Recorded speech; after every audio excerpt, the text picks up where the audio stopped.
In this video, we're going to review problems where we're finding solutions from a graph where we have multiple functions graphed and we're somehow having to compare them. So the first thing I want us to remember before we go any farther into these problems is that the answer always deals with x values, okay? So our intervals only use x values for our answer. And when we're comparing, we compare y values. All right, so we're comparing y values and we're saying when these things occur, and our intervals are only going to use x values. All right, let's try this first problem. In red, we have y1, which is also called g of x. And in blue, we have y2, which is also called h of x. And we want to first off find out when is y1 greater than y2, which visually, when we're looking at this, we're basically asking when is y1 higher than y2 because we're looking at y values. So let me just highlight that on here. So y1 right here is higher than y2. So this is the section that we're talking about. And basically our entire graph is divided into three parts. So let's see. We have right here when x is negative 25. We have what's to the left of negative 25, which would be everything from negative infinity to negative 25. This is at negative 25. We have everything to the right of negative 25, which goes from negative 25 to infinity. So this yellow highlighted area is on the left region, and we answer with these x values everything from negative infinity to negative 25.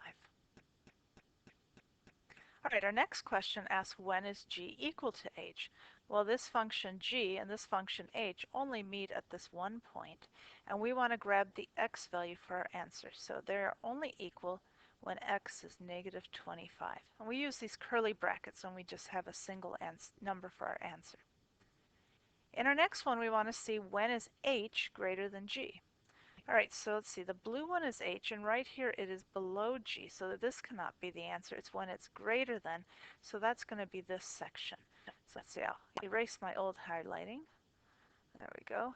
And we'll grab our new highlighting, and we're going to notice that h is greater than g, which is to say it's above g on this interval. So everything from negative 25 out to infinity.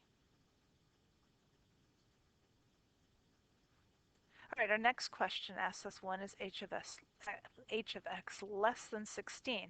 Well, here's that y value of 16, and h of x, the part I had highlighted from last time, goes from 16 and up. So I don't want that section. I actually want the section that is below that. That's going to be the part that goes down here. I grab my highlighter. This part goes down. Oops, sorry. That's not h. I'm confusing myself. This along h is above 16 here, and it's below 16 on this side. And so our answer in this case is going to be, again, from negative infinity to negative 25, because it's on the region to the left of negative 25. All right, let's look at our last one on this slide. And this time we're looking to see when is y1 less than or equal to 16. So we have that 16 marker again, and let's just follow along y1. So up here y1 was much higher than 16, so I'm not going to highlight here. And I want to know when is it less than or equal to 16. It's equal to 16 here, and then it's less than all the way down here where we go lower than 16. And so our answer is everything from negative 25, and it actually includes negative 25 because I have that equal sign there to infinity. All right, let's go to a little more complicated graph. This one has three functions. My purple function is b of x, my blue function is c of x, and my pink function is d of x. And so our first question asks, when does b equal c? And we can see that they're going to intersect right here. Remember, our answer must be x values, so we're going to answer with the number 70. Our next one asks, when does c equal d? Well, we can see that c and d intersect right here, and our x value for that one is at 10. That's the only answer. All right, let's erase some of those details, and we're going to look at the next one, which asks when is b less than or equal to c. All right, so I'm going to kind of trace along B. Here it is. And is it less than C here? No, it's above C. So I'm not going to highlight here. But right here they're equal, which is part of my answer. And then I see that B is now less than C. C being the blue one. B is less than C on that section. So my answer starts at 70, and it includes 70 because I have an equal sign, and then it goes out to 100. These have endpoints on these, so these don't have arrows, so we're going to stop at 100 on this one. All right, and then we're going to look at our next one, where we're looking to see where is D greater than C. So let's take a look at D. We'll grab our highlighter again. So right here, D, yeah, it's above C, so it includes this part until I get here. And after that, D is less than C. So it's just this little part from 0 to 10. Notice there's no equal sign, but certainly on this endpoint at 0, D is greater than C. So I've got a square bracket on 0, but an open bracket on 10 because they're not greater here, it's equal.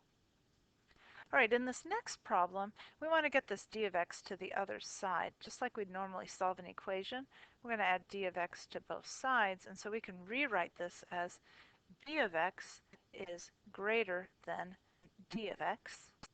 And so when we look at this next one, we are looking to see when is b greater than d. So we follow along, and right here, yeah, b is greater than d here. Wait a second. B is always greater than D all the way along here because D is way down here. So our answer in this case goes all the way from 0 to 100, which is the only part where our graph exists. We're not going to use infinity because there's no arrows on this problem. All right, on this next one in F, we're comparing three things. So D is on the bottom, C is in the middle, and B is on top. So this is below, this is the middle, and this is above. And so we basically want to see where is C sandwiched between D and B. So if we grab our highlighter again, we can see C starts down here. It's not in between them here. But when I hit here, you'll notice that it's in between. It's above D and it's below B until I hit here. And so my answer is everything from 10 to 70.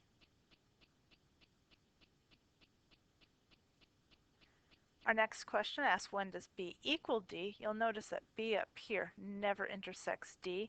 So we're going to write the empty set, or you could write the word never. Either one works just fine. All right, let's just do a few more here. Our next one, remember like before, when we want to solve, we're going to add B of x to the other side. So we're looking to see when is C of x greater than B of x. And C of x is greater than B of x. Let's grab our highlighter again. Well, C of x is below B here, so not along here, but here we go, right? From here to here, you'll notice C of x is above B of x. That starts at 70, goes to 100. So from 70 to 100. And then this next one has a number. Okay, we're not actually comparing the functions, we're comparing it to this number. So we want to know when is C less than 300. So here's 300. I can see when C equals 300, it's right there. I want to know when it's less than 300. That would mean that the y value is below 300, and that's going to be this portion of the graph from 0 to 50. Now you'll notice I have a square bracket on 0 because it is less than 50 there, but I have an open bracket on 50 because it's equal there, and we only want when it's less than. All right, one last one. When does b of x equal 100? And you'll notice that b of x is always, did I say 100? I meant 400. b of x is always 400 all the way across, so our answer is along that whole time from 0 to 100.